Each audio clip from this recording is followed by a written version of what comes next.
even if you just use Instagram as a source of inspiration, ideas, all of those things, there is so much other type of drama that can come up in relation to Instagram. And so I really want to share how you can feel better about your relationship with Instagram and how it can be a way that you can fall in love with it again.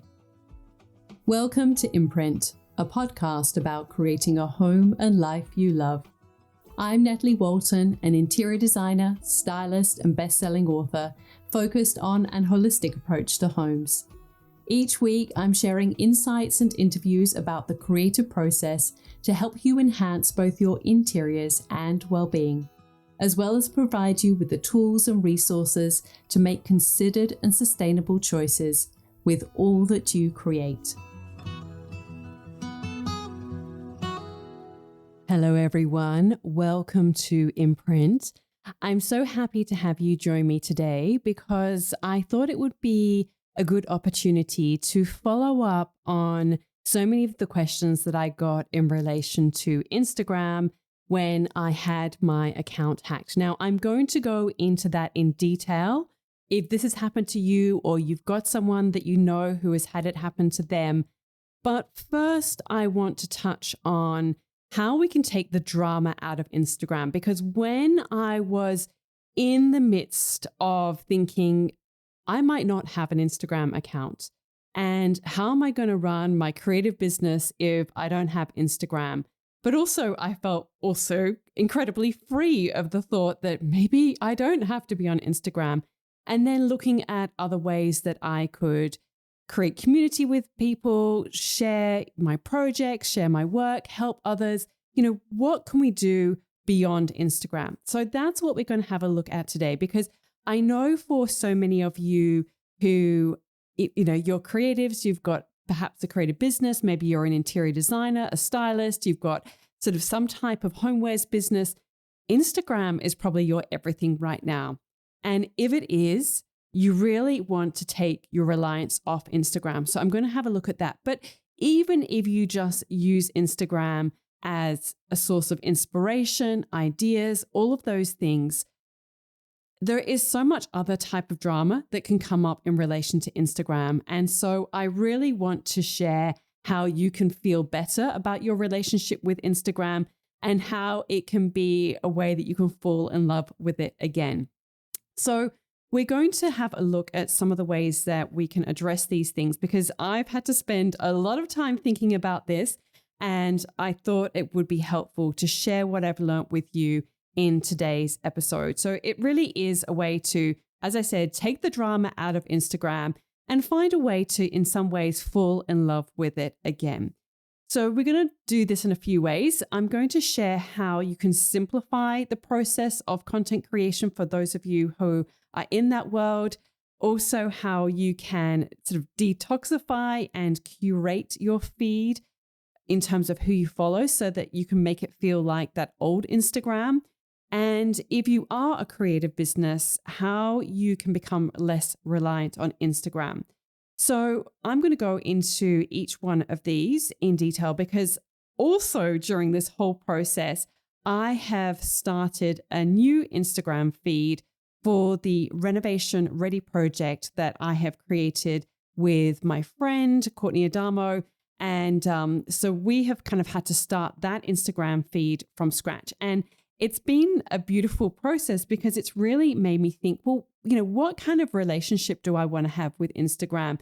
How can we communicate the ideas that we want to share and help others with in a really, tangible, specific way, and just make it enjoyable again? That Instagram feed is called @RenoReady. If you want to go and check that out, if you hope to renovate your home one day, I really encourage you to check that out, because we're really focusing on, giving you the tips and the tools that we wish we knew at the beginning of our renovation journeys, inspiration and ideas, lots of before and afters, and lots of good stuff that you're not going to get anywhere else. So as I said, really encourage you to go and check that out if you want to renovate your home one day, even if you sort of think, look, I'm not in a financial position to do that right now. it's actually the best time to start planning, because it doesn't cost you anything to start planning right now, but you put yourself in a really good position that when you are ready, you've got everything, all lined up, all systems go. And so as I said, I really encourage you to go and check that out. There's a podcast as well. It's all about renovating. So again, if that is something that you want to do one day, then go and check that out too. And that is called Renovation Ready. I will put all the links in the show notes so you can kind of go and check those out. But maybe what we'll actually start with first is, how can you help your feed feel like the old Instagram, the Instagram that we all used to know and love? Well, I have created a little guide for you. I shared this actually, ironically enough, on Instagram a while ago, and I've got also a link to my notebook, and I will again share those in the show notes for this episode. There are going to be lots of really tangible tips and points for you in this episode. So I'll put all the resources in the show notes so it doesn't feel overwhelming. So there is a very specific thing that you can do to, make your feed feel like that Instagram that you used to know and love. And this is before, the algorithm started throwing up things that you sort of felt like, this is not what I was signing up for, or why am I seeing all of these types of posts, or why am I just seeing a million reels all the time? And as a little side note to that, with this Renovation Ready Instagram, it's been fascinating to watch what accounts Instagram is serving up to us in that kind of general feed, because at the moment we just follow Courtney and myself on that feed. We're sort of looking at, what approach do we take with that? And so for the moment, we've just got those two feeds.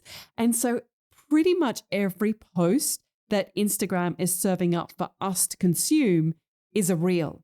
So it just goes to show that Instagram still is really pushing reels. And if you feel like you're getting things that aren't relevant to what you actually came to Instagram for, there are certain things that you can do so that you actually get to see the posts and the feeds that you really love, like your favorites. So what you can do is, first of all, you need to search for the account that you want to add to your favorites and open the profile page. So when you get there, you tap the following button below the account's bio to get a drop-down menu. Again, I will share a link to the steps that you need to do this. And then you select Add Favorites by tapping on the star icon. When you go back to your feed, select the Instagram logo at the top left of your screen, tap the star icon to select favorites, and you repeat these steps with all of your favorite accounts. And basically what happens is that you then start to notice that it prioritizes your favorites in your feed. So if you've got maybe like half a dozen, maybe it's 20 accounts, maybe 10, whatever the number is for you, maybe it's 5 accounts that you really love. And like those are the accounts that you sometimes have to manually go in and check and find. You can do this process and it will prioritize those feeds in your feed, if that makes sense, so that you're actually seeing the posts that you want to see. It is a great way to just really kind of make sure that you're getting the content that you want to see regularly, within your Instagram feed. And this is something that I've done personally, and it does work. So I definitely see those feeds as a priority within my own feed. And it just saves you kind of having to kind of look up them and go manually into each feed to like, wow, I haven't seen a post from them in a while. I really enjoy the posts. And so that is something that you can do. Of course, if you enjoy my feed on Instagram at Natalie Walton, then I would love if you would add me to your favorites so that you could see posts from me when I come up. But, choose the people that you really love to connect with on Instagram. And that is a way that you can help your Instagram feed feel like the Instagram of old. As I said, I'll put a link in the show notes to the steps that you can take to do that process. And it's a really great way to sort of take that emotional drama of like, oh, like I go to Instagram and it doesn't feel like the way that it used to. So that is a way that you can overcome that. I would also suggest as well, and this is something that I do every weekend, is what I do certainly over our summer holidays when our children are on school holidays, is just to have a detox. I think it's really helpful to have a break from Instagram and also set very clear boundaries with yourself about when you choose to use Instagram, when you choose to connect, and so that you're not just mindlessly scrolling. So I really encourage you to be very intentional with how you use Instagram. And then it becomes, a pleasure or a treat rather than something that feels like a chore or that you're doing it and you don't even know why you're doing it anymore. And it feels out of alignment with how you actually want to live your life. So definitely encourage you to do that as well. Now, if you are somebody who posts on Instagram and you enjoy the process of creating a community on that space, or you've got a creative business and you really struggle knowing what to post on Instagram, then I want to share with you a simple process to create content. And as I said, this is something that I've put in play for the Reno Ready Instagram feed, also for my business Imprint House, because I have people helping me with the Instagram, but we workshop together. Like, what are the posts that we're going to share? What is, the news? How can we inspire people? What can we educate about our products? So always looking at different strategies of like, how can we make that feed as engaging and enticing and, enjoyable to follow as possible. So these are things that I'm doing actively for 3 accounts at the moment, which is a little bit crazy, but I do enjoy it. Like, it's, creating content for Instagram is a very creative process, and it taps into my experience of working at magazines. It taps into my experience of, content creation for books and all of the things that I do. I mean, I've been in the world of content creation for over 20 years now. And I love it. I love the process of thinking like, how can I make this easier to understand? How can I make this more enjoyable, to engage with, and all of those different things. So if you are creating content for Instagram and you're not sure what to post, then these are 4 simple steps that, there's 3 simple steps. And then within one of those, I'm going to share 4 content pillars. So the first step is to be really intentional with what you post. And you're deciding to share on Instagram for a reason. Now, if it's just a personal account, maybe it's just to create a sense of connection and community with like-minded parents or like-minded mums or whatever it is, or you just want to stay connected to your friends. So, just be really intentional about that and take the pressure off yourself. However, if you do have a creative business, then, again, you need to be really intentional with what you post. Like, why are you posting? What do you want to share with your community that is online? What are they going to get value out of? So one of the ways that I find it really helpful to be intentional is to write captions ahead of time and create a sort of posting strategy ahead of time so that you're not in that sort of moment of like, what am I going to post? I don't know what to say, and feeling quite overwhelmed by it. So when you can make those decisions ahead of time, you take the drama out of it. As I said, for me, I find it's really helpful to do this in an external way. So sometimes I get ideas for what I'm going to post at all kind of random times. So sometimes it will literally be, I'll quickly write a caption in the notes section of my phone because I go on a walk and I'm thinking about all these ideas. And then I think, that's actually a really great idea to share with people. They might find this really helpful. And so I put it in notes, but then I want to transition it into a Google Doc. And so this is what I'm doing for the different feeds that I help, manage and am involved in. Definitely with Imprint House, this is what we do because we have a brainstorm and then we rewrite it out so that we can be more efficient with our time because, of course, Instagram can be a huge time suck if you don't get more intentional with how you create your content for that. So for us, what we do is we have a little brainstorm session. What are the new products coming in stock? What's completely new? What are some of the shoots? So we've done a home tour.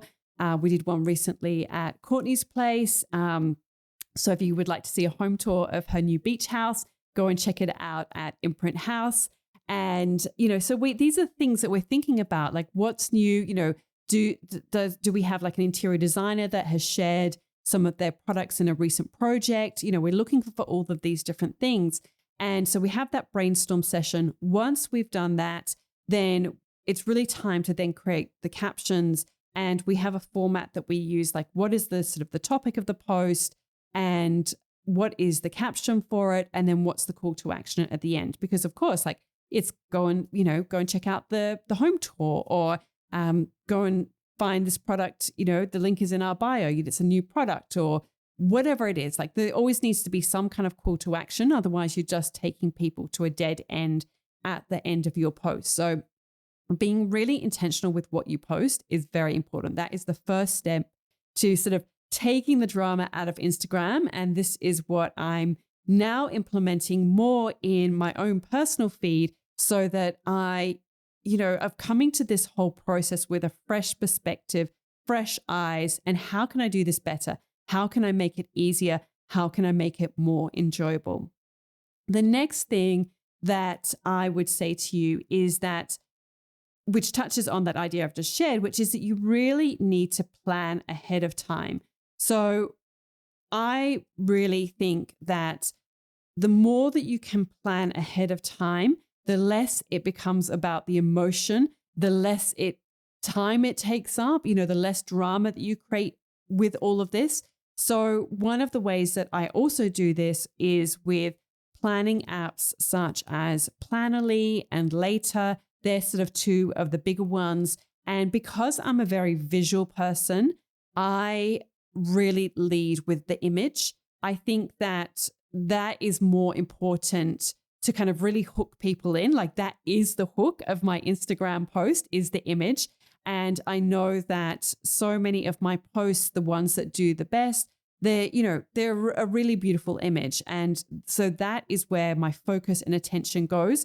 And to see that in a visual way, I find really helpful. So sometimes I will even grab, if I love an image, if I've done a shoot or I know an image has done it well in the past, I will actually just sort of add that image to the grid so I don't forget. And it's like that visual reminder that I really want to share this image because it's really beautiful in some way. And sometimes I can't share it straight away because, it's just not going to look great with the flow of the grid at that particular point. Or, it's taken at the same angle as the previous image and it's just going to look strange on the feed. So these are all some of the considerations that come into play. So really planning ahead of time in a visual way. So I've talked about, planning ahead of time in terms of what you write to take the drama out of this, but this is planning ahead of time in terms of the visuals of what you create as well.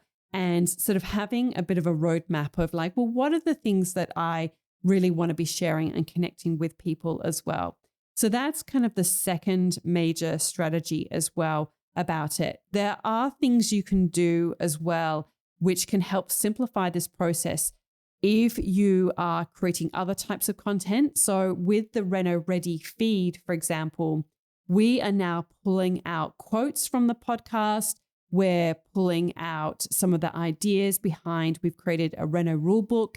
And so some of those key concepts, it's like a snack size piece for people to really get a taste of the type of content that we're creating, how it can help them. And so creating those sort of infographics and visual cues to people to really help them with their journey. That is something that I think is really helpful and that we have been doing. So, again, it really though does come to planning ahead of time. And the third big idea I want to share with you in relation to this is to create some content pillars. There are at least 4 key content pillars that I encourage you to consider if you are growing an Instagram feed to connect with your community, to connect with clients or customers.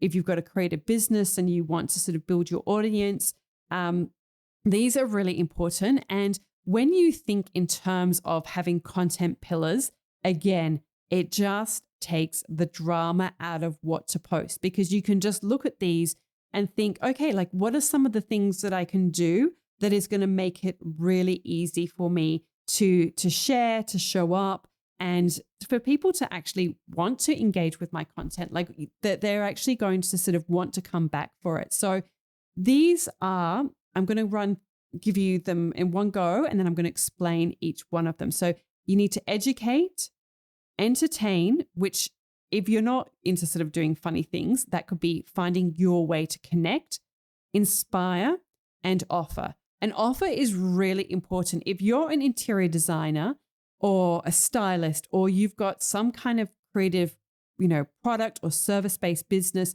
you need to ask people to engage with you, like tell people how they can work with you. So we're going to get into that in a bit more detail. So let's just have a quick look at some of the ways that you can help educate and why this is important.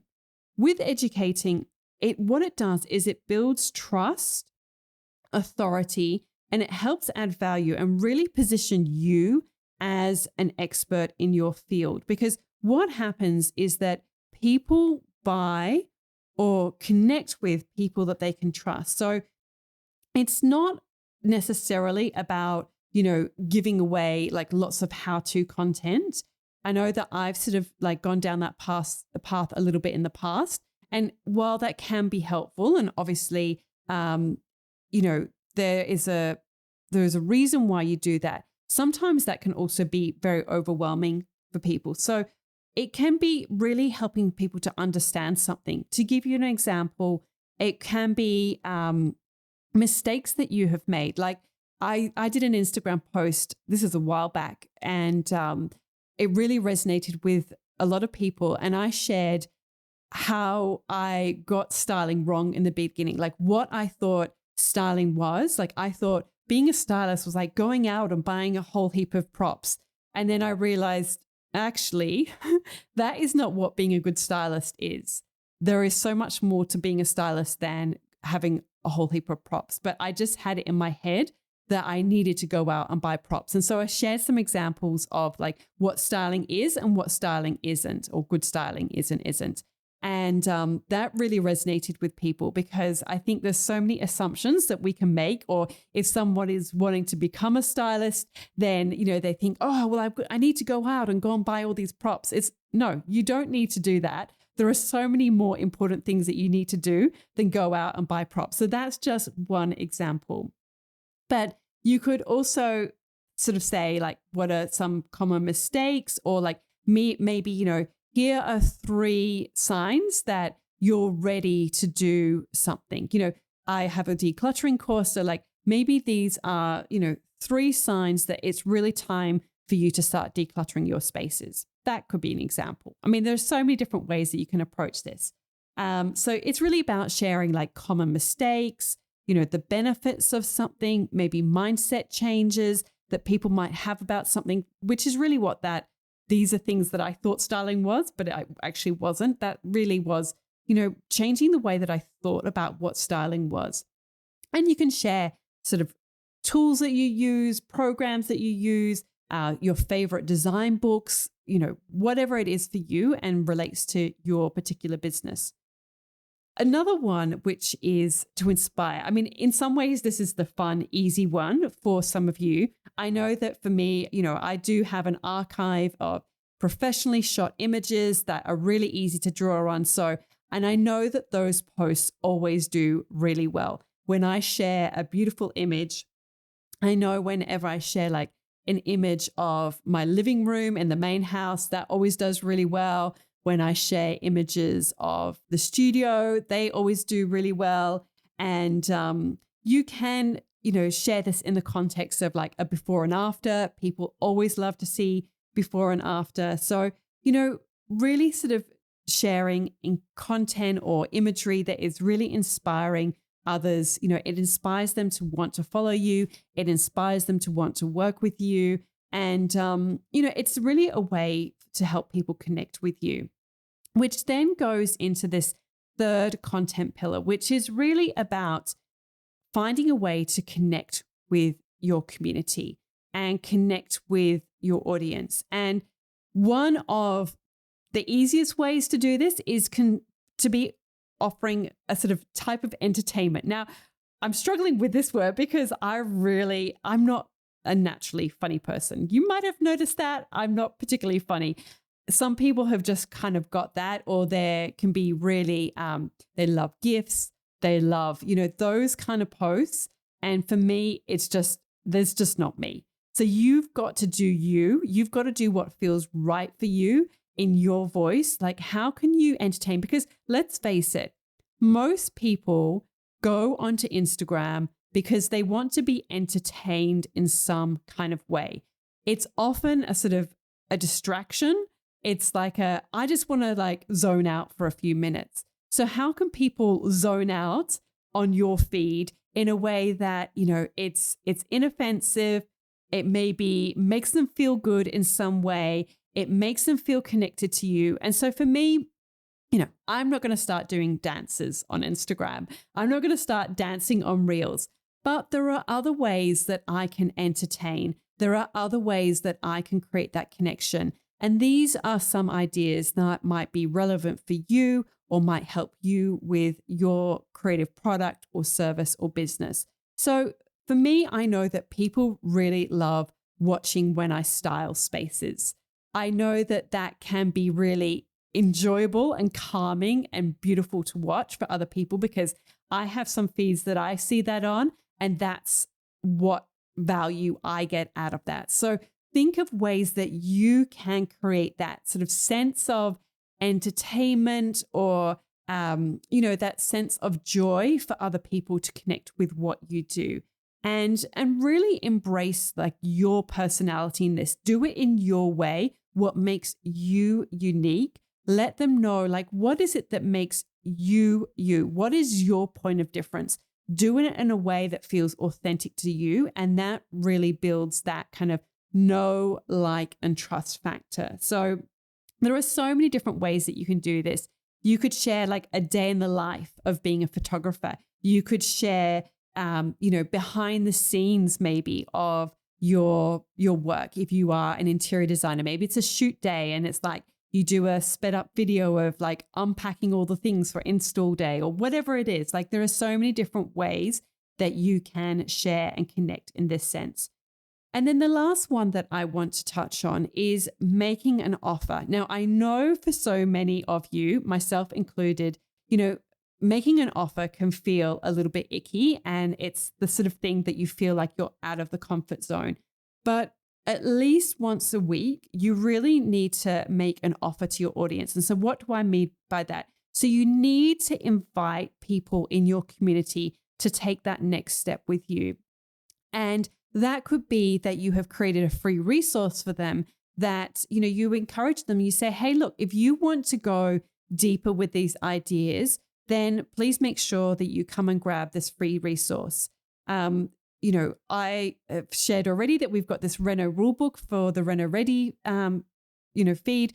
I always have free resources that I share with people. And in fact, I'm going to share with one of them with you right now. I did have this in my notes, and then suddenly I have found that I was on a different page in my notes. And so one of the resources that I created a little while ago, and that is still so true, and I really encourage you to check this out if you are someone who has to create content for Instagram, is I created a guide on the 9 mistakes keeping you from creating viral content that converts. So obviously you don't want to put all this time and effort into creating content for Instagram and it kind of not go anywhere. Like you want to create things that really resonate with people.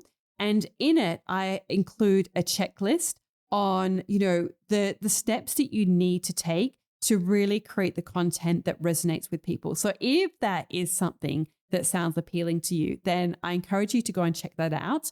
You can get your guide at nataliewalton.com/content. And again, I will put that in the show notes. So, but there are other ways that you can encourage people to, to create an offer to them. Maybe if you are an interior designer, it is just telling them, like having a post, just a reminder, like if you would like to work with me, then this is how you can do it. Or if you want to work with me, I've added a form to my website. You can fill out your details and I will get back to you, or whatever. Like, it doesn't have to be sleazy. You're actually just letting people know the next steps that they can take to, continue on that journey with them. So it's really important to not just share content and put so much time and effort into all of that, but that you actually, build the steps and show them the bridge to take, that next journey with you, so that you can sort of convert some of these people in your community to those that you can work with and help. And, that's why you're there in the first place, is to offer your product or service.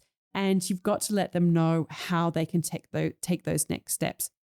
Now, I am going to just briefly touch on what happens if you have been hacked and how to get your Instagram account back.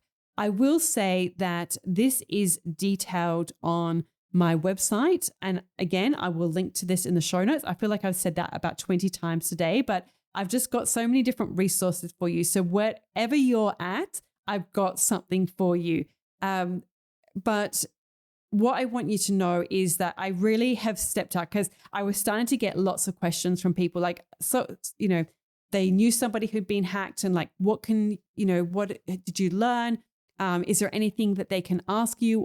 And I just thought, you know what, I'm just going to write a post for my notebook, my online notebook, and I'm going to literally detail what I would tell any single person who has had their account hacked. These are the things that worked. These are the things that didn't. And this is a thing that you need to do to prevent your account being hacked. I did touch on that in, I think it was episode 110. I'm going to repeat it here for all of you. And then any of you who are in the situation of having an account hacked or whatever, you can hold on, but doesn't matter, what you've got going on. I really encourage all of you to take this very important step. You need to secure your account. Turn on two-factor authentication. Now, that didn't help entirely with me, but it does help with some things. It has helped me in the past. It didn't help in this particular situation. Make sure you've got two-factor authentication turned on. The second thing is that you need to have a secure password. I think that was maybe the thing that was my point of weakness and how they got in. And so now I have installed LastPass. Again, I'll put it in the show notes. That must be time 21 that I've said that today. And I really encourage you to have a very secure password. And that is how I'm managing my passwords going forward. I do want to just actually say one thing, which I've realized I haven't added, and I did want to touch on this, which was the third key idea in terms of, making sure that you don't put all your eggs in one Instagram basket. And this is actually super important. So this is for everyone. So please stay tuned and keep listening if you've got to create a business. I cannot understate this enough. It is just so important. You do not want to have everything that you do on Instagram, because if you do and you lose your Instagram account, and it happens more regularly than you think, you are in a really difficult position. All that hard work, all those years of building that connection, building that community is just gone in an instant. And I don't want that to happen for you. I was fortunate that I had put the time and effort into growing my email list with my newsletter, and that I had this podcast. So at least I still had those two avenues to still connect with people. I still felt like Instagram offers something that they don't, and it's more instantaneous. You can have more of that backwards and forwards conversation. So I have implemented a few other things since then. One is, drum roll please, I can't believe I'm about to say this, is don't roll your eyes, I have created a TikTok account. Now, before you roll your eyes, hear me out, because I thought I would never, ever, ever say this, but there is a place for people like us on TikTok. I know that there is a lot of stuff out there that is not the sort of content that we would create, but there are a lot of people on TikTok, and I am only going to share in a way that feels authentic and true to me, but it is a way to ensure that I can still get my content out there. I can still connect with people. And so I am exploring that. So if you are curious about how I'm going to do that, I really encourage you to come and follow me along on TikTok at Natalie Walton Interiors. And I will be sharing styling, interior design, all of those things. So that is one of the things that I have done. I am also on Pinterest. Pinterest is a really powerful search engine for creative businesses. It is actually the biggest source of traffic for my business Imprint House to our website. So if you are not using Pinterest for your creative business, you are really missing out on a lot of opportunities and a lot of traffic. So make sure that you have a Pinterest account. Again, I will put both the Pinterest account for myself, Natalie Walton, and for Imprint House in the show notes, and you can check out how we're doing that. As I said, you really need an email list. If you do not have an email list, you are really missing out. And that is one of the most powerful ways to, turn people within your community to nurture and build that audience, to nurture and build that trust. And if you are then ready to make an offer and share, something that you've created, such a course, or if you've got products, that is the most effective way to share that, because not everybody sees your posts on Instagram. So you need to be really building your email list. It's super, super important. There are two other ways I'm going to share with you as well that I've been seeing a lot happen recently. And these are, one of them I'm considering, and I would love to get your feedback on them. One of them is Substack. I'm seeing more and more people use Substack, which is a way to basically kind of have like a blog that is a paid membership type situation to a blog, but you can share other resources. And I'm seeing this more and more. Personally, at the moment, it just doesn't resonate with me, that particular type of model. But the idea of a membership where you can really cultivate and create a sense of community with other people in some way, offer incredible value, and just kind of take those people who love what you do, you can really love on them within a membership. This is something I'm very vaguely thinking about. I've got a lot on my plate at the moment, so I'm not kind of exploring it in a deep sense, but I really do think that there's something that I'm really curious and interested about in relation to helping other people, particularly those of you who do have a creative business, who do like these really practical episodes. And it's not just for your home, but you want to build a career and life you love, doing the things you love within the world of the interiors industry.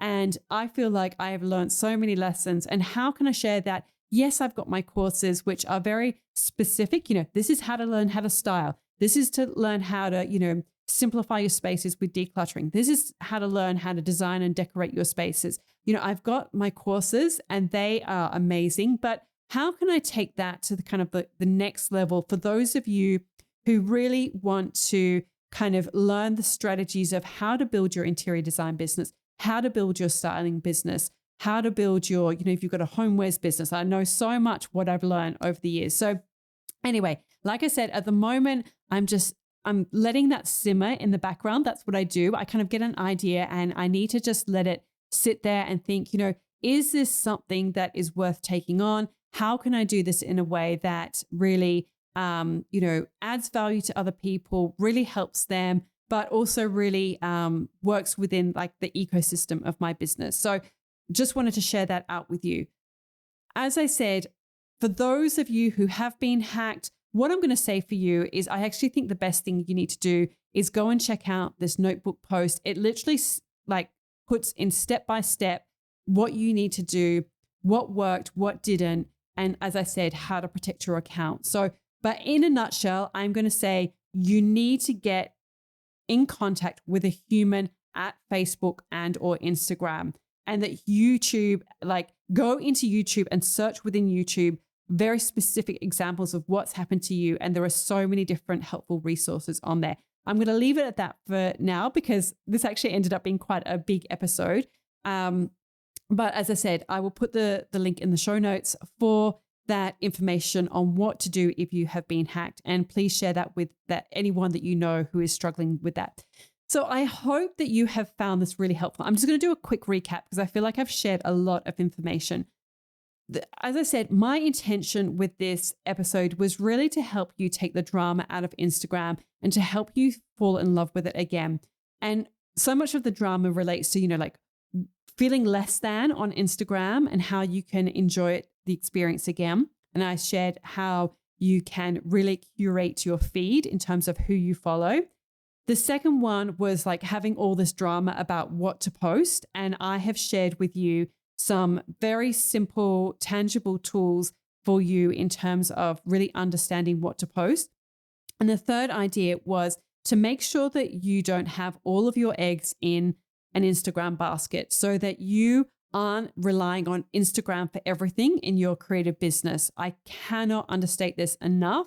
It is so important to make sure that you explore other avenues and you're not solely reliant on Instagram. And I shared some of the ways that I have been doing that in my own business, and I really encourage you to do that in yours. I hope that you have found this episode valuable. If you know anyone who is struggling with Instagram or has got so much drama around with it, then please share that with them. If you found this episode valuable, please also, I would love if you could, give it a rating. You can give it up to 5 stars on Instagram, leave a review. This is episode 112. I would really appreciate if you could give me that feedback. It's how you can, give that to me, or you can take a screenshot, share it with me on Instagram. And it's really helpful to know which episodes you love, which ones you get a lot of value at, which ones really resonate. So I really appreciate you joining me here today. I know there are so many podcasts out there. And so the fact that you take the time to spend it with me and the content that I create for you, I truly, really appreciate it. I hope that you are all having a beautiful week and that the rest of your week is amazing. And I really look forward to connecting again with you next week. Until then, thanks for joining me. All of the links and info for this episode are at nataliewalton.com/podcast. Don't forget to subscribe so that you can get a direct download of the latest episode. And I really appreciate when you take a minute to rate and review, as well as share the love with someone you know who might benefit from this episode, or on social media. If you'd like to access a range of free resources, come visit my website, nataliewalton.com. Thank you to Jaeger Media for producing this podcast. And I would also like to acknowledge the people of the Bundjalung Nation where it was recorded, and pay my respects to elders past, present, and emerging. I look forward to connecting again soon. I'm Natalie Walton, and you've been listening to Imprint.